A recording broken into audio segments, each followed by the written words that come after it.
پہلا صفحہ عقیدہ واسطیہ، جہاں نام لکھا ہوا ہے کتاب کا، وہاں سے شروع کریں۔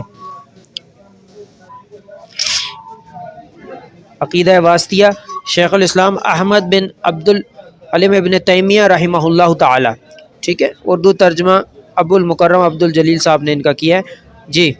اگلا پیج چھوڑ دیں اور نیکسٹ آگے یہ پیج نمبر یہ عرض ناشر پہ آ جائیں، ٹھیک ہے۔ یہ پیج نمبر، ہاں یہ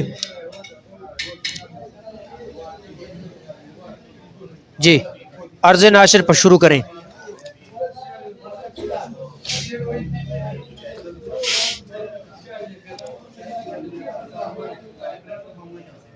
سکرین بڑی کر لیں، سکرین بڑی کر لیں آپ۔ جی عرض ناشر اللہ تعالیٰ کی توحید کا اقرار اور قلب و روح کی گہرائیوں سے اس پر ایمان لانا تمام مسلمانوں پر فرض ہے۔ بنی نوع انسان کی تخلیق کا مقصد یہی ہے کہ اللہ وحدہ لا شریک کی خالص عبادت کی جائے، اور اللہ تعالیٰ نے اپنی کتاب میں قرآن مجید میں جو صفات بیان فرمائی ہیں اور اللہ کے رسول محمد صلی اللہ علیہ وآلہ وسلم نے اپنی احادیث میں جو صفات بیان کی ہیں، ان تمام پر ایمان رکھا جائے اور مخلوق کی صفات سے انہیں تشبیہ نہ دی جائے۔ اللہ تعالیٰ نے شرک و بدعات سے لوگوں کو ڈرایا، لیکن آج بہت سے مسلمانوں کا آئینہ توحید، شرک و بدعات کے غبار سے آلودہ ہے اور اس کو اپنے لیے ہدایت کا سرچشمہ تصور کرتے ہیں۔ زیر نظر کتاب میں مؤلف نے فرقہ ناجیہ اہل سنت و جماعت کے عقیدہ کا بیان کیا گیا ہے۔ اہل سنت و جماعت کا عقیدہ ہے کہ اللہ پر، اس کے فرشتوں پر، اس کے نازل کردہ کتابوں پر اور اس کے رسولوں پر، یوم آخر پر، تقدیر پر ایمان رکھا کی طرف اشارہ کی جا رہی ہے۔ اللہ تعالیٰ سے ہے کہ اس کے مطالعہ سے ہمارے مسلمان بھائی دین اسلام کے راسخ عقائد کی تفہیم میں بھرپور مدد حاصل کر سکے۔ اللہ تعالیٰ ہماری اس کوشش کو شرف قبولیت بخشے، آمین۔ جی آگے پڑھیں۔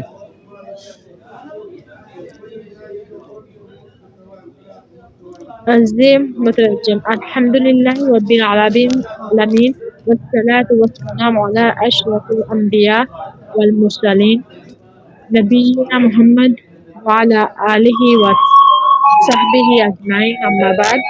زیر نظر کتاب شیخ الاسلام احمد بن عبد الحلیم ابن تیمیہ رحمۃ اللہ کی گران قدر تالیف العقیدۃ الواسطیہ کا اردو ترجمہ ہے، جو عقیدہ سلف کے بیان میں ایک مختصر مگر جامع رسالہ ہے۔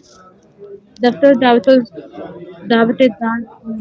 و ارشاد سلطانہ ریاض کی طرف میں نے اسے اردو میں منتقل کیا ہے۔ کتاب کے اس اردو ایڈیشن سے متعلق چند امور کی وضاحت کر دینا ضروری سمجھتا ہوں۔ یہ ترجمہ میں نے دارالافتاء ریاض کا شائع کردہ نسخہ مطبوعہ 1412 ہجری کی روشنی میں کیا ہے۔ اصل کتاب میں قرآن آیات اور احادیث کی تخریج نہیں کی تھی۔ افادیت کی غرض سے میں نے آیات و احادیث کی تخریج کر دی ہے۔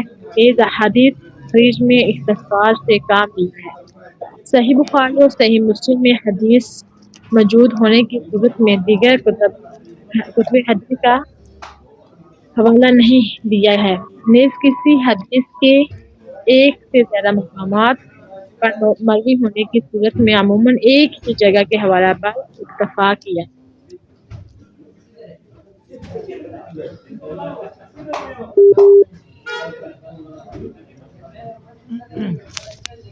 بعض جگہوں پر لفظ حسن کے ذریعے ایک موضوع کو دوسرے موضوع سے الگ کیا گیا تھا۔ میں نے اردو ایڈیشن میں شیخ صالح الفوزان کی تالیف شرح العقیدۃ الواسطیہ کو سامنے رکھ کر حسب ضرورت ذیل عناوین قائم کر دیے ہیں۔ یہ سب میں نے افادیت کے پیش نظر کیا ہے۔ اس کے اگر مقصد کی وضاحت میں آسانی حقوقی اللہ جو تخلیق سے ہے جس پر میں اللہ کا شکر ادا کرتا ہوں، اور اگر اس کام سے کتاب کے مقصد میں کوئی خلل یا شکم پیدا ہو تو اس کی ذمہ داری رقم الحروف پر عائد ہوتی ہے، جس کے لیے میں اللہ تعالیٰ سے مغفرت کا طلبگار ہوں۔ آخر میں اللہ تعالیٰ سے دعا گو ہوں کہ وہ اس کتاب کو عوام و خواص کو ہر ایک کے لیے مفید بنائے اور اس کے مؤلف، مترجم اور ناشر کو جزائے خیر عطا فرمائے۔ صلی اللہ وسلم علی عبدہ و رسولہ محمد وعلی آلہ و صحبہ اجمعین۔ جی آگے پڑھیں۔ بسم اللہ الرحمن الرحیم۔ مقدمہ۔ الحمد للہ الذی ارسل رسولہ بالہدی ودین الحق لیظہرہ علی الدین کلہ وکفی باللہ شہیدا، واشہد ان لا الہ الا اللہ وحدہ لا شریک لہ اقرارا بہ وتوحیدا، واشہد ان محمدا عبدہ ورسولہ صلی اللہ علیہ وعلی آلہ وسلم تسلیما مزیدا۔ یہ کتاب فرقہ ناجیہ سورہ اہل سنت و جماعت کے عقیدہ کا بیان ہے۔ ان کا یہ عقیدہ ہے کہ اللہ پر اور اس پر اور اس کی نازل کردہ کتابوں پر اور اس کے رسولوں پر مرنے کے بعد دوبارہ اٹھائے جانے پر اور بلی بری تقدیر کے اللہ کی جانب سے ہونے پر ایمان رکھا جائے۔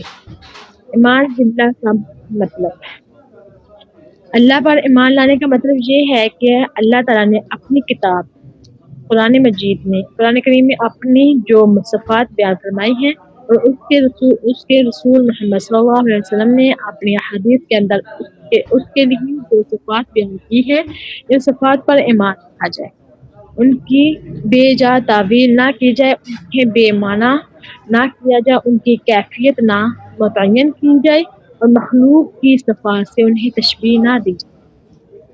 اہل سنت یہ مان رکھتے ہیں کہ اللہ سبحانہ کے مثل کوئی چیز نہیں، وہ سننے والا اور دوست۔ اللہ تعالیٰ نے اپنے لیے جو صفات بیان فرمائی ہیں، اہل سنت و جماعت کا انکار نہیں کرتے، نہ ہی کلام کو اس کی جگہ سے ہٹاتے ہیں، نہ اللہ کے اسماء و صفات کے بارے میں کجروی اختیار کرتے ہیں، نہ ان کی کیفیت متعین کرتے ہیں اور نہ ہی ان صفات کو مخلوق کی صفات سے تشبیہ دیتے ہیں، کیونکہ اللہ سبحانہ تعالیٰ کا کوئی ہم نام نہیں، کوئی ہمسر نہیں، کوئی شبیہ نظر نہیں اور نہ ہی اسے کسی مخلوق پر قیاس کیا جا سکتا ہے۔ اللہ تعالیٰ ہی اپنی ذات کو اور دیگر تمام ذوات کو بھی سب سے زیادہ جاننے والا ہے، اس کا کلام سب سے سچا اور بات سب سے اچھی ہے، اس کے بعد اس کے صادق و مصدوق رسولوں کا درجہ ہے۔ اہل سنت جماعت کا یہ منہج ان لوگوں کے بالکل برعکس ہے جو اللہ تعالیٰ کے بارے میں اٹل بچوں باتیں کہتے ہیں۔ یہ اللہ تعالیٰ نے فرمایا، سبحان ربک رب العزۃ عما یصفون وسلام علی المرسلین والحمد للہ رب العالمین۔ تیرا رب جو اس کو جمع ان باتوں کی ہے جو اس کے بارے میں لوگ کہتے ہیں، اور سلام ہو رسولوں پر، تمام تعریف اللہ کے لیے جو سارے جہاں کا مالک ہے۔ آیات میں اللہ تعالیٰ نے اپنے آپ کو ان تمام باتوں سے منزہ قرار دیا ہے جو انبیاء رسول علیہ السلام کے مخالفین اللہ کے بارے میں کہتے ہیں، اور انبیاء رسول پر سلامتی بھیجتی ہے کیونکہ انہوں نے اللہ کے بارے میں جو بات کہی وہ نقص و عیب سے پاک ہے۔ اللہ سبحانہ تعالیٰ نے اپنے اسماء صفات کے اندر نفی اور دونوں جمع کیے، اسی لیے انبیاء رسول نے جو بیان کیا ہے، اہل سنت و جماعت اس سے سرم و انحراف نہیں کرتے، کیونکہ یہی سیدھا راستہ ہے۔ ان انبیاء، صدیقین، شہداء اور صالحین کا راستہ اللہ کی طرف سے انعام سے نوازے گئے ہیں۔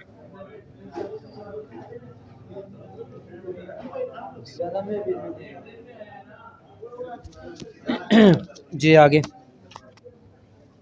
قرآن مجید سے اللہ تعالیٰ کے اسماء صفات سابقہ بیان میں اللہ تعالیٰ کی جو وہ تمام صفات داخل ہے جو اس نے اپنے لیے رکھا جو ایک تہائی قرآن کے برابر ہے۔ کے اندر بیان فرمائی ہے۔ ارشاد ہے بسم اللہ الرحمن الرحیم قل هو اللہ احد اللہ الصمد لم یلد ولم یولد ولم یکن لہ کفوا احد۔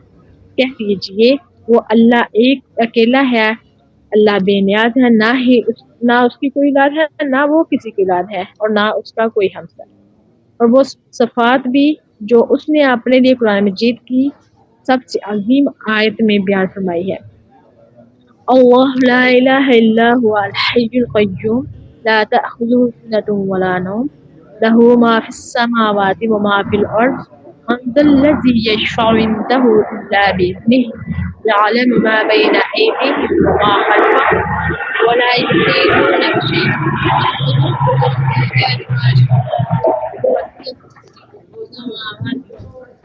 ولا يحيطون وهو العلي العظيم۔ اللہ وہ ہے جس کے سوا کوئی سچا معبود زندہ ہے اور کائنات کو سنبھالنے والا ہے، نہ اسے نہ اونگ آتی ہے نہ نیند۔ اسی کا ہے جو کچھ آسمانوں میں ہے اور جو کچھ زمین میں۔ کون ہے جو اس کے پاس اس کی اجازت کے بغیر سفارش کرے؟ وہ جانتا ہے جو کچھ بندوں کے سامنے ہے اور جو کچھ اس کی اوجل ہے، اور بندے اس کے علم کا کچھ اور بھی ادراک نہیں کر سکتے مگر جتنا وہ خود چاہے۔ اس کی کرسی آسمان و زمین کو محیط ہے، اور آسمان و زمین کی نگہبانی اسے تھکانے والی نہیں، وہ بلند و عظمت والا ہے۔ یہ آیت کریمہ جو شخص رات میں اس کے لیے اللہ کی طرف سے ایک روشن نگران متعین کر دیا جاتا ہے، تو صبح ہونے تک شیطان اس سے نہیں۔ اور وہ صفات جو اس میں مدجزہ آیات میں بیان کی ہیں، هو الاول والآخر والظاہر والباطن وهو بكل شيء علیم۔ وہی اول بھی ہے اور آخر بھی، ظاہر بھی ہے اور پوشیدہ، اور وہ ہر چیز کا جاننے والا ہے۔ وتوکل علی الحی الذی لا یموت، وہ اس زندہ ذات پر بھروسہ رکھے جو کچھ مرنے والے نہیں، جو کبھی مرے۔ یہ ارشاد ہے وَهُوَ العلیم الحکیم، اور وہ علم والا حکمت والا ہے۔ وَهُوَ الحکیم الخبیر، اور وہ حکمت والا خبر رکھنے والا ہے۔ یعلم ما یلج فی الارض وما یخرج منها وما ینزل من السماء وما یعرج فیہا۔ وہ جانتا ہے جو کچھ زمین میں داخل ہوتے ہیں اور جو کچھ اس سے باہر نکلتا ہے، اور جو کچھ آسمان سے نازل ہوتا ہے اور جو کچھ اس کی طرف اوپر چڑھتا ہے۔ ٹھیک ہے نا، یہ اللہ سے جو ڈکا چھپا نہیں، اللہ خبردار بھی ہے، علیم بھی ہے۔ یعلم، وہ جانتا ہے جو آپ کے ساتھ بیت رہی ہے، یا جو جس مصیبت زدہ شخص کے ساتھ، انسان میں سے اس کی کسی مخلوق کے ساتھ کچھ کیا ہو رہا ہے، اللہ سے ڈکی چھپی بات نہیں ہے وہ، نہیں ہے۔ ٹھیک ہے۔ یہ اس میں ہمیں سمجھایا جا رہا ہے، یہ آیات کا مقصد یہ ہے۔ جی آگے پڑھیں اور غور ذہن اس پہ لگائیں، زیادہ آپ کو انشاءاللہ سمجھ آئے گی۔ جی کنٹینیو پلیز۔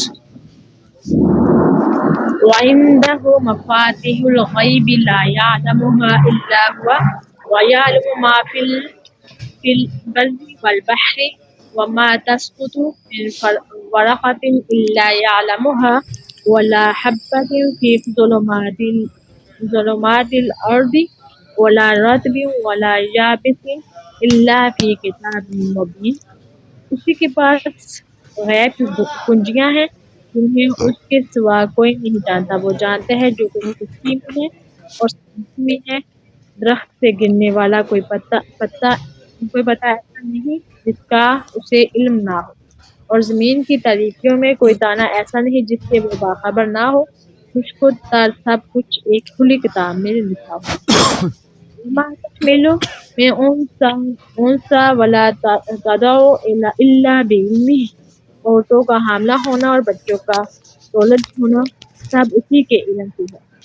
اور یہ ارشاد تعلم ان اللہ علی کل شیء قدیر وان اللہ قد احاط بكل شیء علما، تاکہ تم جان لو کہ اللہ ہر چیز پر قادر ہے اور اللہ نے ہر چیز کو علم کے اعتبار سے گھیر رکھا ہے۔ ٹھیک ہے، اوکے۔ یہ اللہ یعنی نا اللہ رب العالمین کو علم ہے، ٹھیک ہے نا۔ یہ کون سا پیج ہے؟ Page number 13۔ ہم کل انشاءاللہ سٹارٹ کریں گے۔ ابھی اس کی ڈیٹیل ہم پڑھ لیتے ہیں شروع سے، پہلے صفحے سے، ٹھیک ہے۔ پہلے صفحے پہ آ جائیں آپ، یہ بسم اللہ الرحمن الرحیم کے بعد جو اللہ پر ایمان کا مطلب، ایمان باللہ کا کیا مطلب ہے؟ اللہ پر ایمان لانے کا مطلب یہ ہے کہ اللہ تعالیٰ نے اپنی کتاب قرآن میں اپنی جو صفات بیان کی ہیں وہ اس کے محمد صلی اللہ علیہ وسلم نے اپنی احادیث کے اندر جو صفات بیان کی ہیں ان صفات پر ایمان رکھا جائے، ان کی بیجا تعویل نہ کی جائے، ٹھیک ہے؟ بیجا تعویل کیا ہے؟ اب کچھ لوگ کہتے ہیں جی قرآن میں جو آیا نا کہ اللہ کے ہاتھ ہیں تو اس سے مراد جو ہے نا اللہ کی طاقت ہے۔ اور اللہ کے بندو، اللہ نے ہاتھ کا ذکر کیا ہے، تم کہاں سے اٹھا کے طاقت اس کے میننگ کر رہے ہو؟ ہاتھ ہے اس کا میننگ ہاتھ، لیکن ہمارے ہاتھوں جیسے نہیں ہے، یا کسی بڑی سے بڑی مخلوق، طاقتور مخلوق کے ہاتھوں کی طرح نہیں ہے اللہ کے ہاتھ۔ اللہ کے ہاتھ اس طرح ہے جس طرح اس کے شایان شان ہے۔ ہم خالق ہیں، وہ اللہ خالق ہے، ہم مخلوق ہیں۔ اللہ کے علاوہ ساری مخلوق ہے، اللہ خالق ہے، تو اس کی صفات بھی اس کی شایان شان ہی ہوں گی۔ اللہ کا دیکھنا ہمارے دیکھنے جیسا تو نہیں ہے، ہم تو دیوار کے پار نہیں دیکھ سکتے، ٹھیک ہے؟ تو اللہ کا دیکھنا، اللہ کا سننا، سمیع اور علیم، بصیر، یہ کیا ہے؟ اس کے شایان شان۔ تو اس کی تعویل نہیں کرنی، اپنے سے کرتے ہیں کچھ لوگ، کچھ فرقے بنے ہوئے ہیں باقاعدہ، تو ہم نے یہ چیز نہیں کرنی، پھر اللہ کا عذاب آتا ہے پھر، ٹھیک ہے نا؟ اچھا، بیجا تعویل نہ کی جائے، انہیں بے معنی نہ کیا جائے، ان کی کیفیت نہ متعین کی جائے، ٹھیک ہے؟ اللہ نے ایک چیز کی تمہیں ڈیٹیل نہیں بتائی، اس کے پیچھے مت پڑو، جتنا اللہ نے کہا ہے اتنا اس کو کیا کرو، ایمان رکھو، اور مخلوق کی صفات سے انہیں تشبیہ نہ دی جائے۔ اہل سنت یہ ایمان رکھتے ہیں کہ اللہ سبحانہ و تعالی کے مثل کوئی چیز نہیں، اور وہ سننے والا دیکھنے والا ہے۔ اللہ تعالیٰ نے اپنے لیے جو صفات بیان فرمائی ہیں، اہل سنت و جماعت کا جو ہے ان کا انکار نہیں کرتے، نہ ہی کلام کو اس کی جگہ سے ہٹاتے ہیں۔ نہیں سمجھ آ رہی میرا خیال ہے آپ کو؟ نہ اللہ کے اسماء و صفات کے بارے میں کجروی اختیار کرتے ہیں، نہ ان کی کیفیت متعین کرتے ہیں جو اللہ نے نہیں کی، اور نہ ہی ان صفات کو مخلوق کی صفات سے تشبیہ دیتے ہیں، کیونکہ اللہ سبحانہ وتعالی کوئی بھی ہم نام نہیں، کوئی ہمسر نہیں، کوئی شبیہ نظیر نہیں، اور نہ ہی اسے کسی مخلوق پر قیاس کیا جا سکتا ہے، ٹھیک ہے؟ میں نے آپ کو یہ ڈیٹیل بتا دی ہے۔ اب آگے کیا ہے؟ اللہ تعالیٰ نے اپنی ذات کو اور دیگر تمام ذوات کو بھی سب سے زیادہ اللہ رب العالمین جاننے والا ہے، اس کا کلام سب سے سچا، بات سب سے اچھی، اس کے بعد اس کے صادق و مصدق رسولوں کا درجہ ہے۔ اہل سنت جماعت کا یہ منہج ان لوگوں کے بالکل برعکس ہے جو اللہ تعالیٰ کے بارے میں اٹکل پچو اندازہ یعنی لگاتے ہیں، اٹکل پچو سے مراد۔ اس لیے اللہ تعالیٰ نے فرمایا اعوذ باللہ من الشیطان الرجیم سبحان ربک رب العزت عما یصفون، سبحان پاک ہے رب کا، آپ کا رب، رب العزت، عزت، ٹھیک ہے؟ عزت کا رب، عما یصفون، جو وہ کہتے ہیں، وسلام، اور سلامتی ہو علی اوپر مرسلین، رسولوں کے بھیجے ہوئے کے، والحمد، اور تمام تعریفیں للہ، اللہ کے لیے، رب العالمین، جو جہانوں کا رب ہے، ٹھیک ہے؟ اللہ اکبر۔ ان آیات میں دیکھ لیں کیا ثابت ہو رہا ہے۔ آیات میں اللہ تعالیٰ نے اپنے تمام باتوں سے منزہ کرا دیے، جو رسولوں کے مخالفین اور اللہ، یہ ساری بات جو اس میں ہم نے پڑھ لی ہے، سمجھ آ گیا نا آپ کو؟ جی۔ اب دیکھیں اللہ کون ہے، اللہ کا تعارف، قل هو اللہ احد سورت میں کہہ دیجیے اللہ ایک ہے، اللہ الصمد، اللہ کو، اللہ بے نیاز ہے، یعنی اس کو کسی کی ضرورت نہیں ہے، لم یلد، نہ اس نے کوئی اولاد جنی ہے، ولم یولد، اور نہ اس کو جنا گیا ہے، ولم یکن لہ، اور نہیں ہے کوئی بھی اس کا کیا ہمسر، اس جیسا کوئی بھی نہیں، ٹھیک ہے؟ اگر کوئی آج کہتا ہے جی میں خدا ہوں، تو ان قل واللہ احد سورت کے ترجمے پر اس کو تولیں، اگر اس پر آتا ہے تو اس کو ہم پھر ڈیٹیل میں بات کر سکتے ہیں۔ قل هو اللہ احد، اللہ ایک ہے، کیا وہ جو خدا جس کو مان رہے ہیں لوگ، بت ہے یا کوئی بھی، وہ کیا ایک ہے؟ اس جیسا کوئی نہیں دنیا میں، جواب اور بھی انسان ہے اس جیسے۔ اللہ الصمد، اللہ بے نیاز ہے، یعنی اس کو کسی کی ضرورت نہیں، کیا اس کو بھی کسی کی ضرورت نہیں ضرورت، تو بیوی بچے تھے، ہیلپر تھے، شاگرد تھے، مرید تھے، ثابت ہوا یہ خدا کی دو صفتوں پر وہ ہو گیا ہے، فیل ہو گیا۔ لم یلد، اس نے کسی کو نہیں جنا، کیا اس نے بھی کسی کو نہیں جنا؟ اس کی بیوی بچے نہیں ہیں، ولم یولد اور نہ ہی وہ جنا گیا ہے. کیا یہ پیدا نہیں ہوا کسی عورت سے؟ ثابت ہوا ہے. کیوں نہیں ہوا؟ ایسا کوئی نہیں دنیا میں سوائے جو ہمارے جو بات. اچھا ولم یکن لہ کفوا احد، اس جیسا کوئی بھی نہیں ہے. کیا اس جیسا بھی کوئی نہیں ہے؟ کیوں نہیں ہے بھائی؟ بھرے پڑے ہیں. ٹھیک ہے، جھوٹے خداؤں کے دجیاں اڑانے والی یہ صورت ہے. اور وہ صفات بھی جو اس نے اپنے لیے قرآن کریم کی سب سے عظیم آیت میں بیان کی، اللہ لا الہ الا هو الحی القیوم، یہ آیت الکرسی ہے نا، اس کا ترجمے پر آپ نا غور کریں اور نوٹ کریں اس میں کیا اللہ رب العالمین نے بتایا ہے. یہ اکیلے بیٹھ کے آپ نا اس کو ترجمے سے کوشش کریں، پڑھیں، جب بھی کوشش کریں ترجمے پر نظر ماریں اس کے. آگے ہے آیت الکرسی کے بعد ترجمے کے بعد کیا ہے؟ هو الاول والآخر، وہ اول ہے، آخر ہے، ظاہر ہے، باطن ہے، وہ ہر چیز کا جاننے والا ہے. اس کو پتہ ہے میرے کس بندے یا بندی پر کیا گزر رہی ہے. ٹھیک ہے. وتوکل علی الحی الذی لا یموت، توکل کرو زندہ پر جس کو کبھی موت نہیں. ٹھیک ہے. اور آج توکل کس پر کر رہے ہیں ہم؟ پیسے پر، ہسبینڈ پر، ہسبینڈ ہو تو وائف پر، بچوں پر، ٹھیک ہے، اپنے دوستوں پر، باس پر. باس سیلری دے گا تو میرا سسٹم آگے. ٹھیک ہے، پیسے لینے چاہیے جو تنخواہ ہے آپ کی، لیکن توکل کس کا نام ہے؟ کس چیز کا نام ہے؟ بغیر اسباب کے اللہ رب العالمین آپ کی مدد کر سکتا ہے، لیکن اسباب بھی اس کی سنت ہے. اسباب دیے ہیں اس اختیار کرو آپ. ٹھیک ہے. لیکن صحیح توکل جو ہے نا وہ نہ پیسے پر نہ شخصیات پر، صرف اللہ پر. اور لوگوں کو بھی اللہ کے طرف جوڑیں، اپنے ساتھ نہیں، لوگوں کو اللہ کا ڈر ان کے دل میں ڈالیں تاکہ وہ آپ کے ڈر کی وجہ سے نہیں، اللہ کے ڈر کی وجہ سے دھوکے سے رکیں. وَهُوَ العلیم الحکیم، وہ کیا ہے؟ علم و حکمت والا ہے. حکمت کہتے ہیں دانائی، عقل مندی. علم ایسا کہ ہمارے علم جیسا نہیں.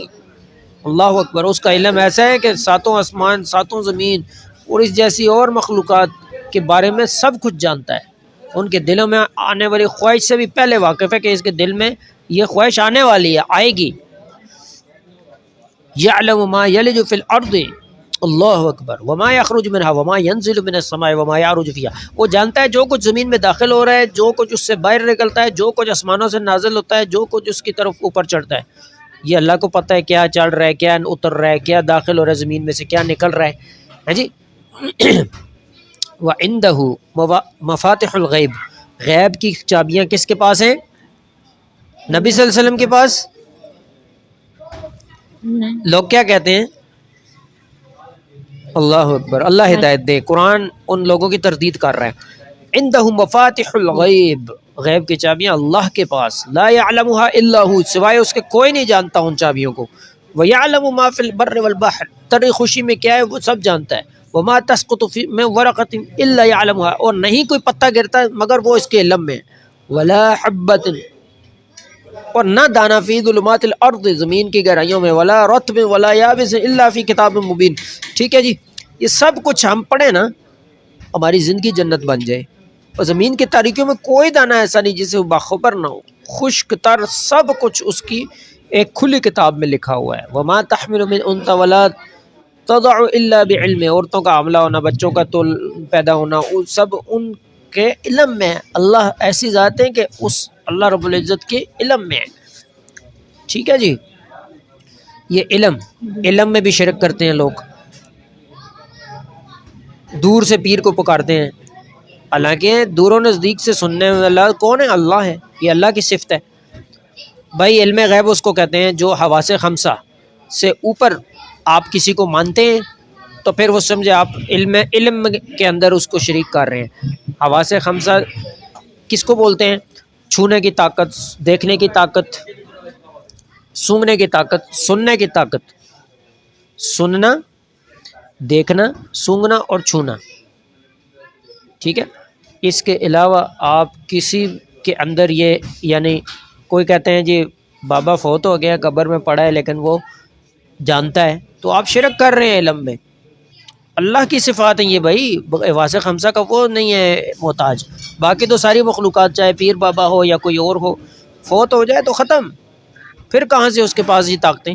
وہ جنات شیاطین ان کی شکلوں میں ان کے روپوں میں آ کے پھر وہ کرتے ہیں شرارتیں، لوگوں کے عقیدے خراب کرتے ہیں. سمجھ آئیے؟ یہ معاملہ ہے. اللہ اکبر. تو اللہ کا علم ہے یہ، ان اللہ هو الرزاق، بہت زیادہ رزق دینے والا، ذو القوت المتین. ٹھیک ہے، سب کا روزی دینے والا، توانائی والا، زور آور ہے. ٹھیک ہے، رزق صرف کھانے پینے کو نہیں بولتے، ہر ضرورت کی چیز اور رزق میں شامل ہے. آنکھ، کان، موبائل، ہینڈ فری، سننا، دیکھنا، چلنا، چھت، کھانا پینا، ہر چیز رزق ہے. ٹھیک ہے نا. رزق یرزق کا مطلب ہوتا ہے دینا، ضروریات زندگی پر بولا جاتا ہے یہ. سمجھ آج؟ لیس کمثلہ شیء، اس جیسا کوئی بھی نہیں ہے. کتنے پیج ہم نے پڑھے تھے؟ ادھر تک بنا تھا. ہاں، یہ انشاءاللہ پیج نمبر 14 ہم انشاءاللہ کل سٹارٹ کریں گے. 15 ٹھیک ہے، 15 لکھ دیں ادھر، یہ ہم کل سٹارٹ کریں گے. اللہ رب العالمین ہمیں انشاءاللہ توفیق بھی دے گا. امید یقین رکھیں اور کوشش بھی کریں اس کو سمجھنے کی. ٹھیک ہے. وآخر دعوانا الحمدللہ رب العالمین. سیکنڈ کلاس میں باقی ہم سمجھیں گے.